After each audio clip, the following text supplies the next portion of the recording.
किसी नगर में एक सुनार रहता था जिसके पास ढेर सारी संपत्ति थी, परंतु उसकी देखभाल करने के लिए कोई भी संतान नहीं थी। सुनार को शादी किए हुए काफी साल बीत जाने के बाद भी कोई संतान नहीं हुई तो सुनार अक्सर उदास रहने लगा। एक बार सुनार घर से बाहर गया हुआ था। घर में सुनार की पत्नी अकेली थी। तभी सुनार के घर के बाहर एक साधु आया जो बहुत भूखा लग रहा था। उसने सुनार की पत्नी से कहा, बेटी मैं बहुत दिनों से भूखा हूँ, तुमने जो घर में बनाया है वह मुझे खिला दो। सुनार की पत्नी यह सुनकर भावुक हो गई और उसकी आंखों से आंसू निकल पड़े। उसने कहा, महाराज मैं किसके लिए इतना जल्दी खाना बनाऊं? घर में सिर्फ मैं और मेरे पति दो ही लोग हैं। मेरे पति को तो इस घर में बिना बच्चों के घुटन होती है, इसलिए वह अक्सर ही घर से जल्दी चले जाते हैं और इसीलिए मैं जल्दी खाना नहीं बनाती। पर आप कहें तो रात की कुछ बची हुई रोटियां पड़ी हैं, वह आपको लाकर दे दूं। साधु ने कहा, मैं तो भूखा हूँ, तुम मुझे कुछ भी दे दो, मैं खा लूंगा। ये सुनकर सुनार की पत्नी अंदर चली गई और अंदर से रात की बची हुई रोटियां लेकर आई और साधु को दे दी। साधु ने उसी वक्त वे रोटियां खा ली और सुनार की पत्नी से कहा, बेटी तुमने आज मेरी भूख मिटाई है और मैं तुझे यह आशीर्वाद देता हूँ कि तेरी सूनी गोद भर जाएगी और तुझे जल्द ही संतान की प्राप्ति होगी। यह कहकर साधु वहाँ से चला गया और सुनार की पत्नी भी अपने काम में लग गई। इसी प्रकार कुछ दिन बीतने के बाद सुनार की पत्नी ने गर्भ धारण कर लिया, जिसके बाद सुनार का अपनी पत्नी के प्रति प्यार बढ़ गया और वह अपनी पत्नी को खुश रखने के लिए उसकी मनचाही चीजें लाने लगा। एक दिन सुनार को किसी कामवश अपने नगर से बाहर जाना पड़ा। वह अपने घोड़े पर सामान लेकर एक रेगिस्तान से गुजर रहा था कि उसने देखा रेगिस्तान के बीचों बीच एक हरा भरा पेड़ खड़ा है और उसके पास एक कुटिया है। यह देखकर उसे हैरानी हुई कि ऐसे बंजर रेगिस्तान की तपती लू में यह हरा भरा पेड़ कैसे खड़ा है। यह सोचकर वह पेड़ की तरफ चल पड़ा और पेड़ के नीचे बैठकर कुछ देर आराम करने लगा। तभी कुटिया से एक साधु बाहर आया। साधु को देखकर सुनार को लगा कि यह कोई तपस्वी साधु है और शायद इसी कारण इस विशाल रेगिस्तान में यहीं यह हरा भरा पेड़ खड़ा है। यह सोचकर सुनार साधु के चरणों में गिर पड़ा और साधु से पूछने लगा, मैं अपनी पत्नी को गर्भवती अवस्था में अकेले घर पर छोड़कर आया हूँ, क्या आप यह देखकर बता सकते हैं कि मेरी पत्नी और उसके पेट में पल रहे बच्चे को कोई खतरा तो नहीं? यह बात सुनकर तपस्वी बने डाकू ने सोचा कि आज मैं कहाँ फंस गया। पिछले नगर से जो सामान मैंने चुराया था वह तो मैं इस कुटिया में रखे हुए हूँ और अगर मैंने इस व्यक्ति को उसके भविष्य के बारे में नहीं बताया तो इसे मुझ पर शक हो जाएगा। इसलिए डाकू ने कहा, सुनो पुत्र, तुम्हें देखकर मुझे यह पता चल रहा है कि तुम्हारी पत्नी एक स्वस्थ बच्चे को जन्म देगी, लेकिन एक बात का ध्यान रखना, अगर तुम्हारी पत्नी ने किसी बच्चे को जन्म दिया तो वह तुम्हारी बदनामी का कारण बनेगी और तुम्हारी दौलत जाती रहेगी। यह सुनकर सुनार चौंक उठा और सोचने लगा, ऐसी बच्ची से क्या फायदा जिससे मुझे नुकसान हो। यह सोचकर वह वहां से अपने व्यापार के काम के लिए चल पड़ा। सुनार के जाते ही साधु बने डाकू ने अपने कपड़े उतार दिए और अपने असली रूप में आकर कुटिया के अंदर खड़े घोड़े पर लदा सोना चांदी लेकर वहां से फरार हो गया। दूसरी तरफ सुनार अपना व्यापार का काम करके घर लौटा और अपनी पत्नी से गुस्से में कहा, मेरी बात ध्यान से सुन लो, तुम्हें एक पुत्र को जन्म देना है। अगर तुमने किसी पुत्री को जन्म दिया तो मुझे पता लगने से पहले ही उसे मार देना, वरना मैं उसे जिंदा नहीं छोड़ूंगा। यह सुनकर सुनार की पत्नी घबरा गई और भगवान से प्रार्थना करने लगी, पता नहीं मेरे पति को क्या हो गया है जो मुझसे ऐसी बातें कर रहे हैं, लेकिन ये जो कहते हैं वह जरूर करते हैं। हे भगवान, आप मुझे पुत्र ही देना, मैं नहीं चाहती कि मैं एक पुत्री को जन्म दूं और मेरा पति उसे मार डाले। इसी प्रकार समय बीतता गया और 9 महीने पूरे हो गए। सुनार की पत्नी ने एक बेटी को जन्म दिया। बेटी को देखकर सुनार की पत्नी के हाथ पांव फूल गए और वह अपनी बच्ची को गोद में लिए रोने लगी। दूसरी तरफ जब सुनार को यह पता चला तो उसे बहुत गुस्सा आया। वह गुस्से में अपनी पत्नी से बोला, मैंने तुम्हें पुत्र को जन्म देने के लिए कहा था, पर तुमने तो पुत्री को जन्म दिया है। अब तुम्हारे लिए यही अच्छा है कि तुम इसे अपने हाथों से मार डालो, वरना इसके साथ मैं जो करूंगा वह तुम देख नहीं पाओगी। सुनार की यह बात सुनकर उसकी पत्नी रोने लगी और अपने हाथ जोड़कर प्रार्थना करने लगी कि वह उसकी बच्ची को कुछ न करे, लेकिन जालिम सुनार को अपनी बेटी पर जरा सी भी दया नहीं आई। उसने अपनी पत्नी से बच्ची को छीना और उसे मारने के लिए घर से बाहर निकल पड़ा। चलते चलते वह एक जंगल में पहुंच गया। जंगल में वह खड़ा होकर सोचने लगा कि इस बच्ची के साथ क्या किया जाए। क्या इसे मैं भूखे भेड़ियों के सामने डाल दूं? वे इसे अपने आप चीर फाड़ कर खा जाएंगे। फिर उसने सोचा, यही गड्ढा खोदकर इसे दफना देता हूँ, किसी को पता भी नहीं चलेगा। यह सोचकर उसने बच्ची को अपने पास जमीन पर रख दिया और गड्ढा खोदने लगा। गड्ढा खोदने के बाद उसने उस मासूम सी बच्ची को जमीन में दफना दिया और वहां से चला गया। यह सब करते हुए पास ही पेड़ पर बैठी एक बंदरिया ने सब कुछ देख लिया। वह नीचे आकर जमीन से उस बच्ची को बाहर निकाल लाई। बच्ची बड़ी मासूम और चंचल लग रही थी। बंदरिया ने जैसे ही उसे अपनी गोद में उठाया वह रोने लगी। ये देखकर बंदरिया ने बच्ची को अपनी छाती से लगा लिया। बच्ची बंदरिया का दूध पीने लगी और चुप हो गई। अब बंदरिया भी उसे अपने बच्चे की तरह प्यार करने लगी और उसे अपने साथ पेड़ के ऊपर ले गई। लेकिन बच्ची को पेड़ पर सोने में तकलीफ होती थी, इसलिए बंदरिया ने अपनी बच्ची के लिए एक घर बनाने की सोची और घर बनाने के लिए जंगल से लकड़ियां लाने लगी। पूरे दिन मेहनत करके उसने एक सुंदर सा लकड़ी का घर बना लिया। उसके अंदर पत्तियों से एक बिस्तर तैयार किया जिस पर उसने अपनी बच्ची को सुला दिया। इसी प्रकार दिन बीतने लगे और अब बंदरिया बच्ची की बातें समझने लगी। जब बच्ची को भूख लगती तो बंदरिया उसे अपना दूध पिलाती। जब बच्ची रोती तो बंदरिया उसे अपनी गोद में उठाकर पेड़ के ऊपर ले जाती। एक दिन बंदरिया बच्ची को लिए पेड़ के ऊपर बैठी थी कि तभी वहां से एक वैद्य, जो कि अक्सर वहां जंगल में आकर जड़ी बूटियां ले जाया करता था, गुजर रहा था। वह वहां से जड़ी बूटियां इकट्ठा कर रहा था कि उसने देखा कि एक बंदरिया अपनी गोद में इंसानी बच्ची को लिए बैठी है। वैद्य ने सोचा कि यह बंदरिया शायद किसी माँ से उसकी बच्ची को छीन लाई है, लेकिन साधु के होश तो तब उड़ गए जब बच्ची बंदरिया के साथ बहुत खुश थी और बंदरिया भी उसे प्यार कर रही थी। तभी बंदरिया ने वैद्य को देख लिया और उसे पहचान गई, क्योंकि वैद्य अक्सर जंगल में जड़ी बूटियां लेने आया करता था। इसलिए बंदरिया बच्ची को लेकर नीचे आ गई। वैद्य ने देखा कि बच्ची के शरीर पर कुछ चोटें लगी हुई हैं, इसलिए उसने बंदरिया से बच्ची को लिया और समझाया कि इस बच्ची का यहाँ जंगल में रहना सही नहीं है और मैं इसे अपने साथ ले जा रहा हूँ। यह कहकर वैद्य बच्ची को लेकर अपने साथ चल पड़ा। वह कुछ ही दूर चला था कि उसे आभास हुआ कि कोई उसका पीछा कर रहा है। वैद्य ने पीछे मुड़कर देखा तो उसे वही बंदरिया दिखाई दी जो अपनी आंखों में आंसू लिए चल रही थी। अब वैद्य को यह समझने में देर नहीं लगी कि बंदरिया इस बच्ची के बिना नहीं रह सकती, इसलिए वैद्य ने फैसला किया कि इस बंदरिया को भी अपने साथ ले जाया जाए। अब वैद्य अपने साथ बंदरिया को भी ले चल पड़ा। वे सब गांव के बाहर एक कुटिया में रहने लगे। वैद्य बच्ची का बहुत ख्याल रखने लगा और उसने उस बच्ची का नाम चंदा रखा, क्योंकि वह चांद की तरह सुंदर थी। दूसरी तरफ सुनार की पत्नी ने भी एक सुंदर बच्चे को जन्म दिया। इसी प्रकार समय बीतता गया और चंदा थोड़ी बड़ी हो गई। वैद्य ने उसे अनेक जड़ी बूटियों के बारे में बताया और लोगों का उपचार करना सिखाया। चंदा ने यह सब पूरी तरह सीख भी लिया था। अब वैद्य भी अक्सर गांव में जाकर चंदा के माता पिता को खोजने लगा। एक दिन वह तलाश करता हुआ एक रास्ते से जा रहा था कि सामने से एक साधु आता हुआ दिखाई दिया। वह साधु के पास से गुजर ही रहा था कि साधु ने उसे रोक लिया और चंदा के पिता के बारे में सब कुछ बताया कि किस प्रकार उन्होंने अपनी बच्ची को जंगल में दफन कर दिया था। ये सब सुनकर वैद्य के पैरों तले जैसे जमीन ही खिसक गई और वह सोचने लगा कि ऐसा निर्दयी बाप तो भगवान किसी को न दे। ये सोचकर वह अपनी कुटिया की तरफ चल पड़ा और वहां पहुंचकर चंदा को कुछ नहीं बताया। इसी प्रकार समय बीतता गया और चंदा बड़ी हो गई। बड़ी होने के साथ उसकी सुंदरता भी बहुत अधिक बढ़ गई। एक बार सुनार का बेटा अपने नौकरों के साथ जंगल से गुजर रहा था कि वहां एक जहरीले सांप ने उसे डस लिया। नौकर यह देखकर घबरा गए। तभी उनमें से एक ने कहा, यहाँ पास ही एक वैद्य रहते हैं जो बड़े पहुंचे हुए हैं और सभी का इलाज करते हैं, चलो उनके पास चलते हैं। ये बात सभी को सही लगी और नौकरों ने सुनार के बेटे को उठाया और वैद्य की कुटिया की तरफ चल पड़े। कुटिया में पहुंचकर नौकरों ने वैद्य से सुनार के बेटे का इलाज करने के लिए कहा। वैद्य ने एक जड़ी बनाई और जहां सांप ने काटा था वहां उसे लगा दी। कुछ ही देर में जड़ी ने अपना असर दिखाया और सुनार के बेटे को होश आ गया। सुनार के बेटे की जैसे ही आंख खुली, उसकी निगाह एक सुंदर युवती पर पड़ी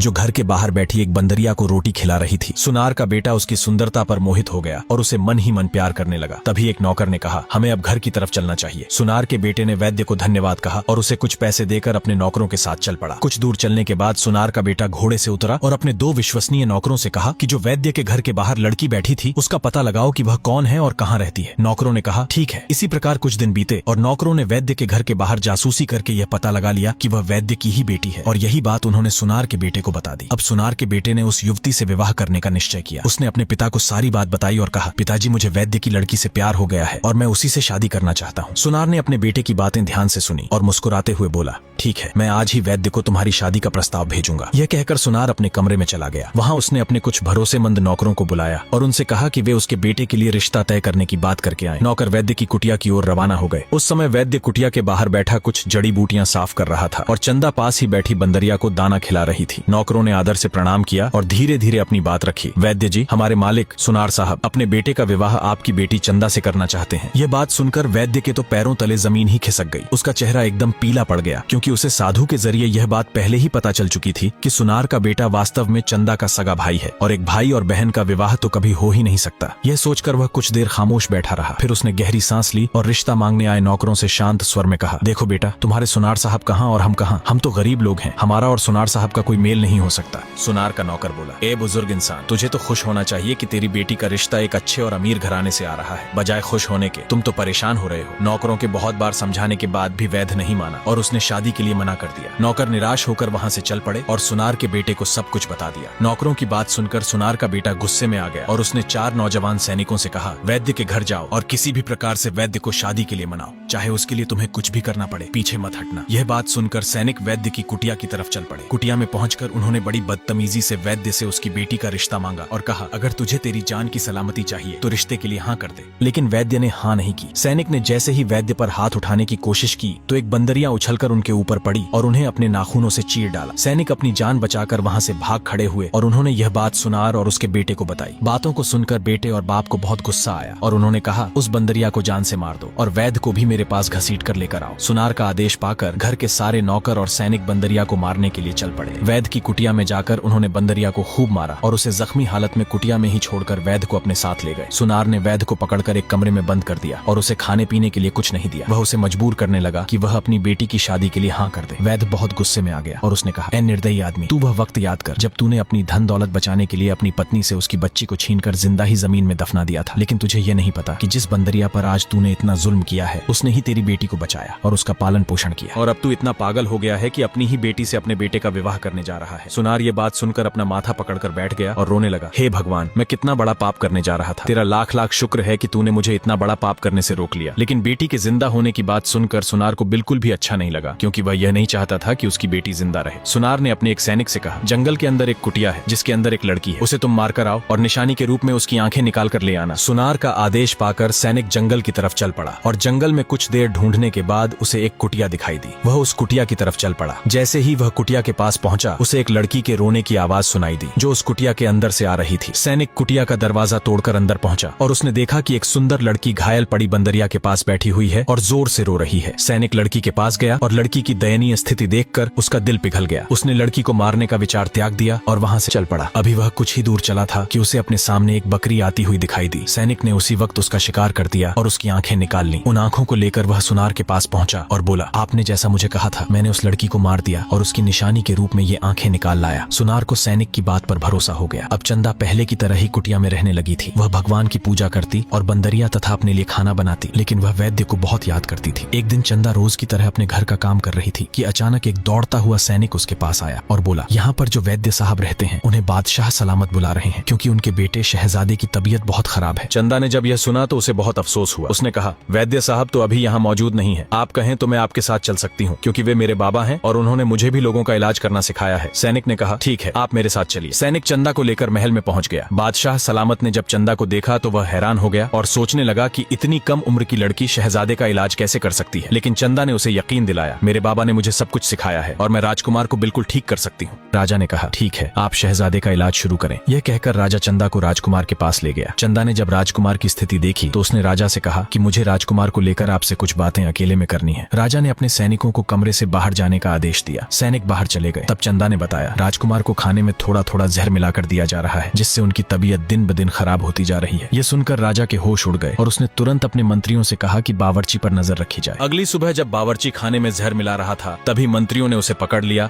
और राजा के सामने ले गए। राजा ने बावर्ची को फांसी देने का आदेश सुना दिया और चंदा से यह प्रार्थना करने लगा, तुम कुछ भी करके राजकुमार को ठीक कर दो। चंदा ने कहा, ठीक है, पर मुझे कुछ जड़ी बूटियों की आवश्यकता है जो आप मुझे मंगवा दीजिए। राजा ने तुरंत ही अपने सैनिकों से कहकर वह जड़ी बूटियां मंगवाई। चंदा ने उन जड़ी बूटियों से एक दवा बनाई और राजकुमार को पिला दी। देखते ही देखते कुछ देर में राजकुमार को होश आ गया। राजा यह देखकर बहुत खुश हुआ और उसने चंदा से कहा, बेटी तुम्हें क्या चाहिए? जो तुम मांगोगी वह तुम्हें मिल जाएगा। लेकिन चंदा ने कहा, मुझे कुछ नहीं चाहिए। जब राजकुमार को यह पता चला कि उसका इलाज एक लड़की ने किया है तो वह उस लड़की से मिलने के लिए उत्सुक हो गया। राजकुमार ने जब पहली बार चंदा को देखा तो उसकी सुंदरता पर मोहित हो गया और यह बात राजकुमार ने अपने पिता को भी बताई। राजा को भी इस पर कोई ऐतराज नहीं था, इसलिए राजा ने चंदा को अपने पास बुलाया और उससे कहा, बेटी हम तुम्हें हमारे बेटे के लिए पसंद करते हैं और तुम्हें हमारे राजमहल की बहू बनाना चाहते हैं। इसलिए तुम बताओ कि तुम्हारे बाबा कब तक आ जाएंगे ताकि हम उनसे तुम्हारे रिश्ते की बात कर सकें। यह सुनकर चंदा की आंखों में आंसू आ गए और उसने कहा, यह तो मैं भी नहीं जानती कि मेरे बाबा कब आएंगे। यह कहकर उसने सारी घटना राजा को बता दी। इसे सुनकर राजा को बहुत दुख हुआ और राजा ने कहा, अब जो तुम्हारी परेशानियां हैं वह हमारी भी परेशानियां हैं। अब चंदा ने राजकुमार से शादी के लिए हाँ कर दी और बड़े धूमधाम से उनकी शादी हो गई। चंदा राजमहल की रानी बन गई और उसने बंदरिया को भी अपने पास राजमहल में रख लिया। इसी प्रकार एक साल बीत गया और भगवान की कृपा से चंदा ने एक सुंदर बच्चे को जन्म दिया। उसे पाकर राजकुमार बहुत खुश हुआ। एक दिन चंदा भगवान की पूजा करते हुए रो रही थी, तभी उसे रोते हुए राजकुमार ने देख लिया। राजकुमार चंदा के पास आकर बैठ गया और कहने लगा, तुम इतनी उदास क्यों हो और क्यों रो रही हो? क्या मुझसे कोई गलती हो गई है? लेकिन चंदा ने कहा, नहीं ऐसा कुछ नहीं है, आपने तो मुझे इतनी खुशियां दी हैं जितनी तो मेरे अपनों ने भी नहीं दी। लेकिन आज जब मैं पूजा कर रही थी तो मुझे मेरे बाबा की याद आ गई और इसी कारण मेरी आंखों से आंसू निकल पड़े। राजकुमार ने कहा, तुम फिक्र मत करो, सब ठीक होगा। और मैं तुम्हें ये बताने के लिए आया था कि आज शाम हमारे घर पर हमारे खास मेहमान आने वाले हैं। वह हमारे बहुत पुराने कारोबारी साथी रह चुके हैं, लेकिन कुछ दिनों से उनकी तबीयत ठीक नहीं है। पता नहीं उन्हें कौन सी बीमारी हुई है। बहुत बार इलाज कराने के बावजूद भी वह ठीक नहीं हुए। इसलिए मेरे पिताजी ने उन्हें तुम्हारे बारे में बताया कि तुम बड़ी से बड़ी बीमारी का इलाज करना जानती हो, इसलिए तुम आज आने वाले मेहमान की बीमारी को भी देख लेना। चंदा ने कहा, ठीक है, मेहमान तो वैसे भी भगवान का रूप होते हैं। इसी प्रकार शाम का वक्त हो गया, मेहमान भी आ गए। राजकुमार ने मेहमानों को रुकने के लिए एक कमरा दिया और वहाँ उनके खाने पीने का बंदोबस्त कर दिया। दूसरी तरफ राजा ने चंदा से कहा, आप मेहमानों को देख लीजिए और उनसे पूछ लीजिए कि उन्हें कुछ चाहिए तो नहीं। चंदा ने हामी में इशारा किया और मेहमानों के कमरे की तरफ चल पड़ी। वह कमरे के अंदर जा ही रही थी कि उसने देखा कि वह मेहमान और कोई नहीं बल्कि उसका सगा बाप, भाई और उसकी माँ थे। बाप पहले से काफी ज्यादा कमजोर लग रहा था। तभी चंदा के पास राजकुमार आ गया और कहने लगा, आप बाहर क्यों खड़ी हैं? चंदा ने कहा, ये मेहमान कौन है और आप इन्हें कैसे जानते हैं? हैं। राजकुमार ने बताया, ये बहुत ही बड़े सुनार हैं और हमारे महल के जवाहरात भी यही बनाते हैं। इनकी और मेरे पिता की बहुत पुरानी दोस्ती है और इन्हें इसलिए बुलाया गया है कि इनका इलाज कराया जा सके। ये कहकर राजकुमार मेहमानों के पास चला गया और चंदा अपने घर वालों के पास न जाकर अपने कमरे में चली गई। वहाँ उसने अपने पिता के लिए एक दवा बनाई और राजकुमार के द्वारा वह दवा चंदा के पिता के पास भिजवा दी। कुछ दिनों तक दवा लेने के बाद चंदा का पिता वापस से ठीक हो गया और उसने राजा से कहा, तुम्हारी बहू के हाथों में तो जादू है, क्योंकि मैंने पहले भी बहुत हकीमों की दवाइयाँ ली पर कोई फायदा नहीं हुआ, लेकिन तुम्हारी बहू ने तो कुछ ही दिनों में मुझे ठीक कर दिया। मैं आपकी बहू से मिलना चाहता हूँ और उसका शुक्रिया अदा करना चाहता हूँ। तुम बहुत खुशनसीब हो कि तुम्हें ऐसी बहू मिली है। राजा ये बात सुनकर हंसने लगा और कहने लगा, अरे दोस्त, मुझसे ज्यादा तो कोई और खुशकिस्मत था, लेकिन वह अपनी किस्मत को पहचान नहीं सका। ये कहकर राजा ने राजकुमार से कहा, बहुरानी को अपने साथ लेकर आओ, हमारे मेहमान उनसे मिलना चाहते हैं। राजकुमार जब चंदा को लेकर आया तो उसे देखकर सुनार और उसके बेटे के पैरों तले जमीन खिसक गई, क्योंकि यह तो सुनार की अपनी बेटी थी। सुनार हैरानी से अपनी बेटी की तरफ देख रहा था। अचानक राजा ने कहा, मेरे दोस्त, वह बदनसीब तुम ही थे जिसने अपनी खुशकिस्मती को बदनसीबी में बदल लिया। बेटियां तो भगवान का रूप होती हैं और तुम्हें यह कैसे लगा कि बेटी के जन्म से तुम कंगाल हो जाओगे? तुमसे तो ज्यादा समझ एक बंदरिया में थी जिसने माँ बनकर इसे पाला। यह सुनकर सुनार की आंखों से आंसू झलक पड़े और उसने अपनी बेटी को गले से लगा लिया। वह माफी मांगने लगा और कहने लगा, मैं उस बंदरिया से भी माफी मांगना चाहता हूँ जिस पर मैंने बहुत जुल्म की। फिर सुनार ने उस बंदरिया से भी माफी मांगी और वैद्य को अपनी कैद से आजाद कर दिया। अब बंदरिया और वैद्य अपनी बेटी के साथ राजमहल में खुशी खुशी रहने लगे। बहुत पुरानी बात है, किसी नगर में एक मछुआरा रहता था। उसकी शादी को काफी समय हो चुका था, लेकिन उसकी कोई संतान नहीं थी।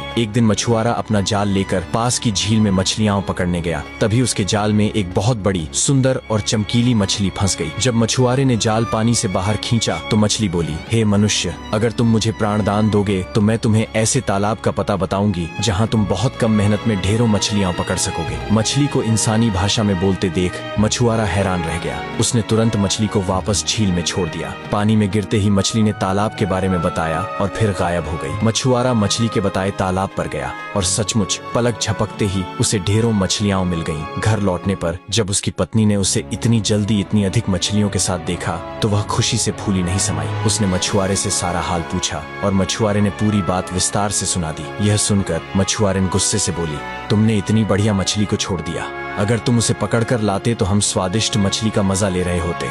अगले दिन मछुआरा फिर उसी झील पर गया, इस आशा से कि शायद वही मछली फिर से जाल में फंस जाए और वह अपनी पत्नी को खुश कर सके। उसका भाग्य अच्छा था, सचमुच वही मछली फिर से उसके जाल में फंस गई। मछली ने फिर से छोड़ देने की विनती की। मछुआरे का दिल पसीज गया और उसने उसे पानी में छोड़ दिया। मछली ने फिर एक और तालाब का पता बताया और मछुआरा वहाँ से भी मछलियों का भारी बोझ लेकर घर लौटा। आज जब उसकी पत्नी ने यह जाना तो वह और भी गुस्से में बोली, किस गधे से पाला पड़ा है मेरा, हे राम, हमारा तो भाग्य ही फूटा है। भला हाथ आई ऐसी मछली भी कोई 2 बार छोड़ता है? अगर कल भी वह मिली और तुमने उसे छोड़ दिया तो मैं तुम्हें जान से मार दूंगी। अगले दिन बेचारा मछुआरा भोर होते ही झील पर पहुंच गया। उसने जाल डाला और कुछ देर बाद उसे खींचा। आज भी वही सुंदर बड़ी मछली उसके जाल में फंस गई, लेकिन इस बार मछली की सारी प्रार्थनाएं बेकार गईं। मछुआरे ने उसकी विनती अनसुनी कर दी और घर की ओर चल पड़ा। घर पहुंचकर मछुआरे ने एक बड़े पात्र में पानी भरकर मछली को उसमें डाल दिया। मछुआरा और उसकी पत्नी दोनों उसे निहारने लगे और सोचने लगे कि उससे कौन सा व्यंजन सबसे स्वादिष्ट बनेगा। तभी मछली ने सिर पानी से बाहर निकाला और बोली, अब मेरा मरना तो तय है, लेकिन मरने से पहले मैं तुम्हें अपनी आखिरी इच्छा बताना चाहती हूँ। क्या तुम उसे सुनोगे और मानोगे? दोनों ने हामी भर दी। मछली बोली, जब मैं मर जाऊं और पक जाऊं तब मेरा आधा मांस मछुआरिन खा ले, मेरा शोरबा घोड़ी को पिला देना और मेरा सिर कुतिया को खिला देना, मेरी 3 बड़ी हड्डियों को बगीचे में गाड़ देना और मेरी एक आंख रसोई की धार पर लटका देना। तब तुम्हारी संतानें होंगी और जब किसी भी बच्चे पर कोई संकट आएगा तो मेरी आंख से खून टपकेगा। मछुआरे ने मछली को पकाकर खाने के बाद जैसा मछली ने कहा था वैसा ही किया। समय बीतता रहा। भगवान की लीला और मछुआरे का भाग्य देखिए। एक ही रात में उसके घर 3 बेटे जन्मे। घोड़ी ने 3 बछड़े दिए और कुतिया ने 3 पिल्ले जने। तीनों अपने अपने रूप में इतने समान लगे कि उन्हें पहचानना मुश्किल हो गया। मछुआरे ने बेटों, बछड़ों और पिल्लों के लिए अलग अलग तावीज बनवाकर उनके गले में डाल दिए ताकि पहचान में आसानी रहे। जो 3 हड्डियां बगीचे में गाड़ी गई थीं, वे धीरे धीरे शानदार तलवारें बनकर उग आईं। समय बीता और बच्चे बड़े होते गए। जब बेटे जवान हुए तो मछुआरे ने तीनों को एक एक घोड़ा, एक एक कुत्ता और एक एक तलवार बांट दी। दिन यूं ही कटते रहे, पर सबसे बड़ा बेटा जब जवानी की दहलीज पर पहुंचा तो उसे मछुआरे की साधारण जिंदगी से ऊब महसूस होने लगी। कुछ नया करने की चाह में उसने घर छोड़ने का निश्चय किया। उसने तलवार उठाई, घोड़े पर सवार हुआ और कुत्ते को साथ लिया। रवाना होते समय उसने दोनों छोटे भाइयों से कहा, रसोई की छत से लटकी आंख पर ध्यान रखना। यदि उससे खून की बूंद टपके तो समझ जाना कि मैं या तो मारा गया हूँ या किसी मुसीबत में हूँ। तब मेरी खोज के लिए निकलना। अब मैं चलता हूँ, तुम माता पिता का ध्यान रखना। ऐसा कहकर वह अनजान राहों पर निकल पड़ा। कई दिनों की यात्रा के बाद वह एक नगर के प्रवेश द्वार पर पहुंचा। वहां अजीब सी उदासी छाई थी, मानो पूरा शहर शोक में डूबा हो। उसने एक व्यक्ति से कारण पूछा। वह बोला, हर दिन दोपहर ठीक 12 बजे एक नरभक्षी राक्षस पुल पर आता है। उसे खाने के लिए एक स्त्री चाहिए। यदि कोई स्त्री न मिले तो वह नगर में घुसकर राह चलते छोटे बड़े सभी को निगल जाता है। रोज लॉटरी से एक घर का नाम चुना जाता है और वहां से एक स्त्री बलिदान के लिए भेजी जाती है। आज राजा की बेटी की बारी है, इसलिए पूरा नगर शोक में डूबा है। राजा ने यह भी घोषणा करवाई है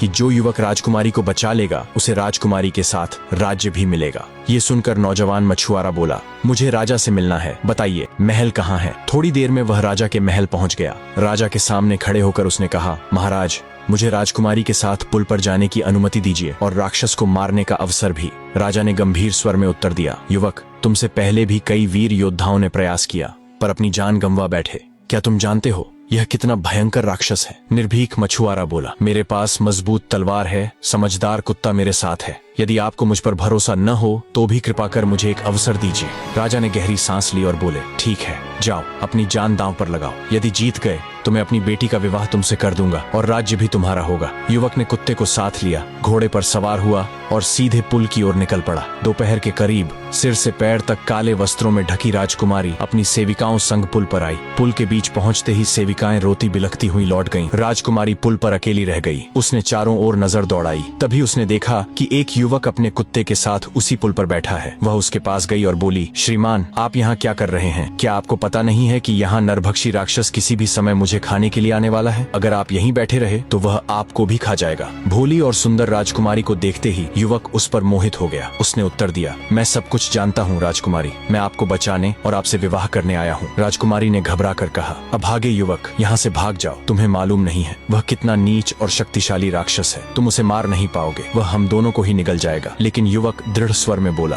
तुम्हारे प्यार की खातिर राजकुमारी, मैं अपनी जान भी दांव पर लगा दूंगा, फिर जो भी होना होगा देखा जाएगा। अभी दोनों की बातचीत खत्म भी नहीं हुई थी कि महल के घड़ियाल ने दोपहर के 12 बजने की घंटी बजाई। अचानक धरती कांपने लगी। तेज धुएं और आग की लपटों के बीच से वह नरभक्षी राक्षस बाहर निकल आया। जैसे ही उसने देखा कि भोजन के लिए 2 प्राणी तैयार खड़े हैं, उसकी भूख और भी बढ़ गई। उसे देखते ही मछुआरे का बेटा तलवार निकालकर बिजली की गति से उस पर टूट पड़ा। उसने अपने कुत्ते को भी इशारा किया कि वह राक्षस पर हमला करे। युवक ने अपनी मजबूत तलवार सीधे उसके पेट में घुसा दी, लेकिन राक्षस तब भी नहीं मरा। उसने अपने घाव तुरंत भर लिए। युवक हैरान रह गया कि राक्षस क्यों नहीं मर रहा। लड़ते लड़ते युवक और उसका कुत्ता गंभीर रूप से घायल हो चुके थे। तभी राजकुमारी ने पीछे से आवाज लगाई, नौजवान, आपको इसकी गर्दन को इसके धड़ से अलग करना होगा, तभी यह दैत्य मरेगा। युवक ने अपने प्राणों की सारी ताकत हथेली में समेटी और तलवार से जोरदार प्रहार किया। अगली ही क्षण राक्षस की गर्दन धड़ से अलग हो गई। गर्दन कटते ही वह वहीं चकनाचूर होकर राख में बदल गया। इसके बाद युवक ने राजकुमारी को अपने घोड़े पर बैठाया और महल की ओर रवाना हो गया। जब राजा को पता चला कि राक्षस मर चुका है तो वह बहुत प्रसन्न हुआ। वादे के अनुसार उसने अपनी बेटी की शादी मछुआरे के बेटे से कर दी और महल का सारा राजपाट उसके हाथों में सौंप दिया। धीरे धीरे मछुआरे का बेटा और राजकुमारी राज्य के राजा रानी बन गए। दोनों ने प्रजा पर बहुत उपकार किया और न्याय व करुणा से राज्य चलाया। राजा ने मछुआरे के बेटे का नाम बदलकर वीरेंद्र रखा और उसे राजगद्दी सौंपी। राजकुमारी और वीरेंद्र का भव्य विवाह हुआ। चारों ओर उत्सव का माहौल था। राज्य की प्रजा ने हर्षोल्लास से नए राजा रानी का स्वागत किया। कुछ वर्षों तक राज्य सुख शांति से चला, लेकिन समस्या तब खड़ी हुई जब राक्षस का सिर, जिसे सबने राख समझा था, जादुई शक्ति से फिर से जीवित होने लगा। असल में वह राक्षस कालासुर नाम का प्राचीन दैत्य था, जिसे कई शताब्दियों पहले ऋषियों ने शाप दिया था कि उसकी आत्मा कभी नष्ट नहीं होगी। राजकुमारी ने एक रात सपना देखा जिसमें कालासुर का सिर उससे बोला, मैं फिर लौटूंगा और इस बार न तुम्हें बचने दूंगा न तुम्हारे पति को। डरी सहमी राजकुमारी ने यह सपना वीरेंद्र को सुनाया। वीरेंद्र ने संकल्प लिया, यदि वह लौटा भी तो मैं फिर उसका अंत करूंगा। तो दोस्तों, कैसी लगी आपको ये कहानी कमेंट में जरूर बताएं और चैनल को सब्सक्राइब करना ना भूले।